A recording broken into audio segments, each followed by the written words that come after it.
Have you ever wondered where our food truly comes from? Not just from the ground or the market, but from the heart of stories passed down for generations? Long ago, before the world was the way we know it, the Cherokee people lived in a land of rivers, forests, and mountains. But in those days, there was no corn, no golden kernels roasting in the fire, no bread baked in the warmth of the hearth. Life was harder, food scarcer, and hunger often walked alongside families. Yet it was in this world that one of the greatest gifts was given, the gift of corn. And its origin, children, is a story of love, sacrifice, and remembrance. In a quiet village nestled between the rolling green hills, there lived a little boy and his mother. His father had walked on into the spirit world, leaving the two of them to face the hardships of life together. The boy was small and thin, often hungry, and his mother worked endlessly to gather roots, berries, and whatever game the hunters brought home. Though their days were long and their bellies often empty, the mother never let despair touch her son. Her smile was like sunlight after rain, and her voice carried the warmth of comfort even when food was scarce. The boy, though young, was thoughtful. He often noticed how tired his mother became, how her hands were rough from work and her back bent from long hours of labor. At night he would whisper to the stars, asking the spirits why life had to be so hard, and if there might ever be food that came not from endless searching, but from the earth itself. Something that could grow, something that would stay. As seasons passed, the boy grew weaker. His hunger gnawed at him, and his mother's worry deepened like shadows at dusk. She prayed silently to the Great Spirit for help, for hope, for a way to care for her son. One evening, as the fire flickered low and the wind rustled the pine trees, the boy spoke gently. His eyes, though weary, carried a strange light, calm, deep, and knowing. "Mother," he said, "I will not be with you much longer." Her heart froze. "Do not say such things," she whispered, tears filling her eyes. But the boy reached out and held her hand. "Do not grieve. Listen to me carefully. When I leave this world, you must watch where I rest. From my body, a gift will come. It will feed you, and not just you, but our people for all time. Do exactly as I say, and you will never go hungry again." The mother shook her head, unwilling to hear such words. Yet in her son's gaze was a strength far beyond his years, and something told her the spirits themselves were speaking through him. Not many days later, the boy's spirit journeyed on. The mother wept, her cries echoing through the village, through the trees, through the very hills themselves. She clung to him until she remembered his words.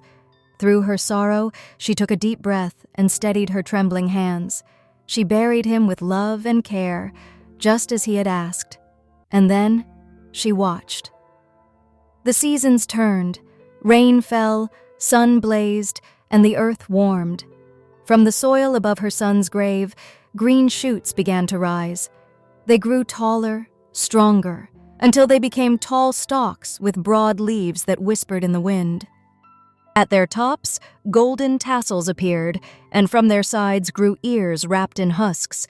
When she peeled back the husks, she found rows of shining yellow kernels, bright as sunlight, sweet as hope.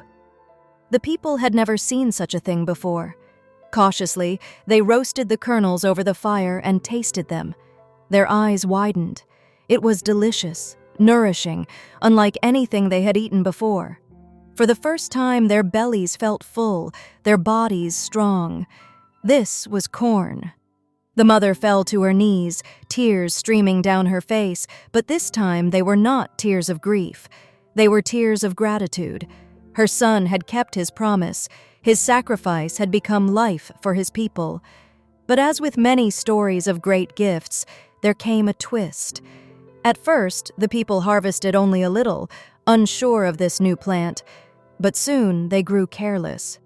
Some began to waste the corn, tossing aside kernels, not treating it with respect. The mother, watching them, grew afraid. She remembered her son's words. This was not only food, but a gift, a sacred gift born from his very spirit.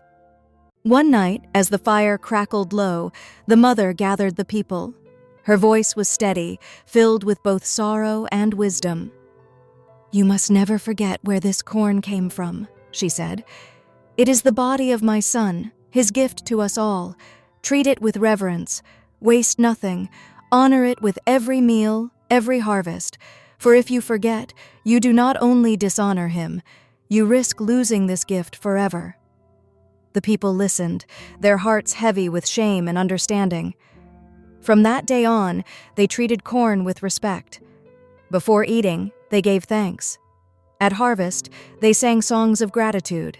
The gift of corn became not only food, but a reminder of love, sacrifice, and balance with the earth. And so it is, even today, that the Cherokee people, and many others, honor corn as sacred.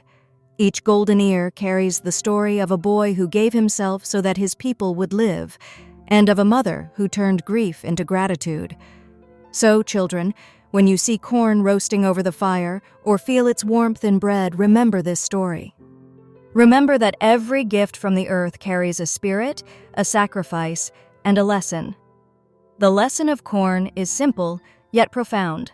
Cherish what you are given, honor those who came before, and never take life's gifts for granted. Like, comment, and subscribe for more magical folktales. And don't forget to press the bell icon. Tell me, if you were the mother, would you have had the strength to follow your son's words and trust in his promise, you me?